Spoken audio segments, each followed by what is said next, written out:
afternoon student. So in this video we have to see the continuation of the second lesson. Last class we completed up to resistors in series and parallel, but this class we have to continue the energy and power in electrical circuits. So energy and power, first we have to find out the power. So what is meant by power? So you have a general idea, that is already you are studied in your lower classes. Power P is equal to VI. That's it. So here first, how can we express this power? So here let's see the circuit, electrical circuit here. So here V is the potential that can be given by the battery, and AB, that is the one of the conductor, the two ends of the conductor, you have to assume that, and the current can be passed through in the clockwise direction, and also CD is the another terminals that can be connected by the resistor.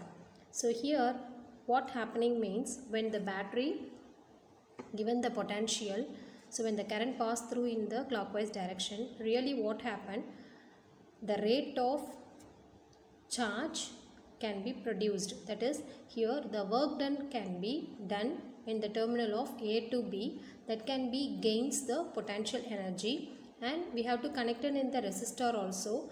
So from the terminal C to D, it can be lost their potential energy. So here the gaining and losing of the potential energy can be takes place. So because of this electrical circuit, we have to derive the power expression. So how can we derive that?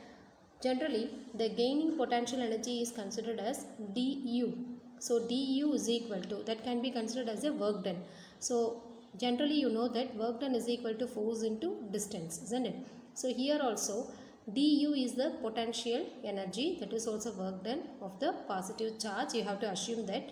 Then that is equal to voltage into dQ. dQ is the rate of change, that is a charge, changing in charge. So then what happens, we have to find out the power value, means the electrical power P. So that is equal to rate of change of work done. So du divided by dt, that is the expression. Substitute the value of du is equal to V dq. So you have to rearrange that equation. So V into dq by dt. Already you know that dq by dt is the current value, rate of change of, that is rate of flow of charge. So I value, finally you will get P is equal to VI, that is the power expression. So this is the power delivered by the battery.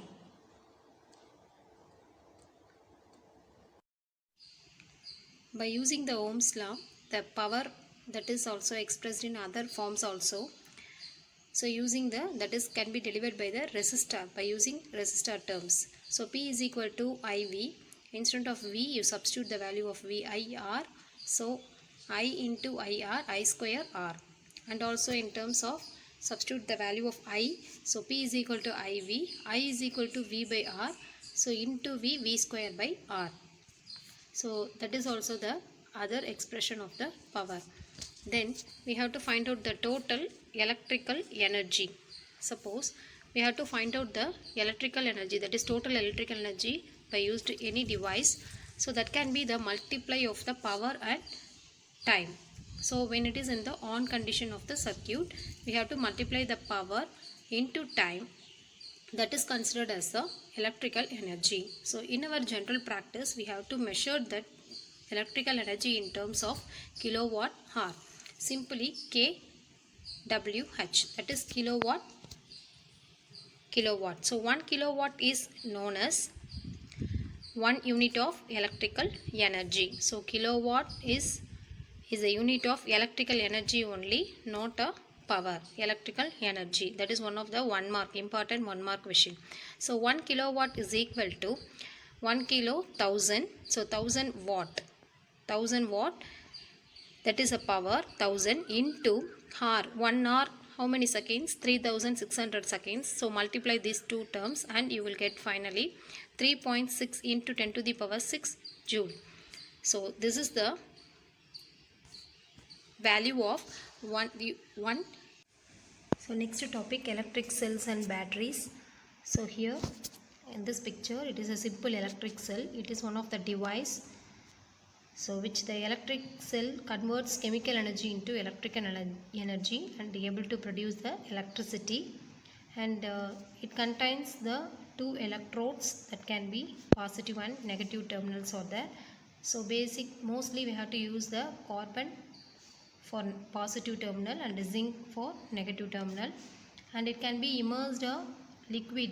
That liquid is generally considered as a electrolyte. So here the example sulfuric acid is used as a electrolyte. So because of this, it is suppose it can be produced one of the circuit when you give the connection to the positive to negative which using the conductor. So it acts as a circuit when the electrons flows from the negative terminal to the positive terminal through the circuit. So because of this chemical reactions, the battery produces the potential difference across this terminal. Next one, find that is determination of EMF and also internal resistance of the cell. So here the two circuit diagrams are given. So in this circuit diagram, the first one refers when the voltmeter is connected to the cell. So R is assumed as the internal resistance of the cell and psi is the EMF of the cell. So here in this circuit we have to denote the EMF of the cell in the voltmeter. So V is the voltmeter here. We have to measure the EMF of the cell. It can be denoted in the voltmeter reading. So directly we have to take the voltmeter reading as a EMF of the cell. In the second one, it can shows that is when the external resistor is connected, that can be connected parallel to the voltmeter. So here what happens, we have to find out in this the voltage drop can be occurred. So that's why we have to find out the internal resistance of the cell here.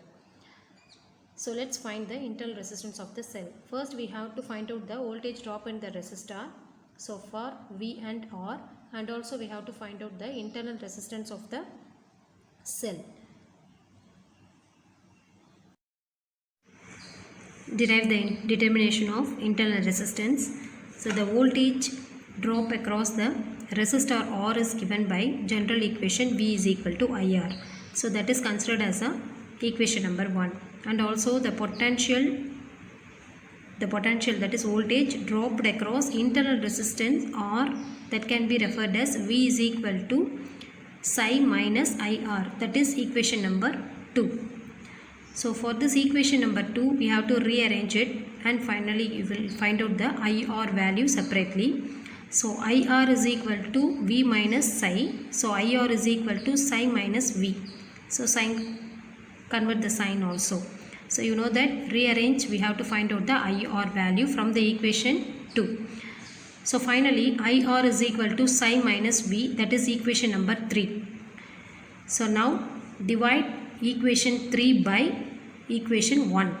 So equation 3 IR is equal to psi minus V, equation 1 V is equal to IR. So divide equation 3 by equation 1. So IR divided by I capital R is equal to psi minus V divided by V, because third equation psi minus V, first equation V is equal to IR. So denominator you have V only. So I cancel, R by R is equal to psi minus V by V. So now we find out the internal resistance of the cell only. So internal resistance small letter R. So R is equal to capital letter R, rearrange the above equation. So R into psi minus V divided by V. So that is referred as the internal resistance of the cell. So today we learned some of the topics. Tomorrow we will continue the other new topic.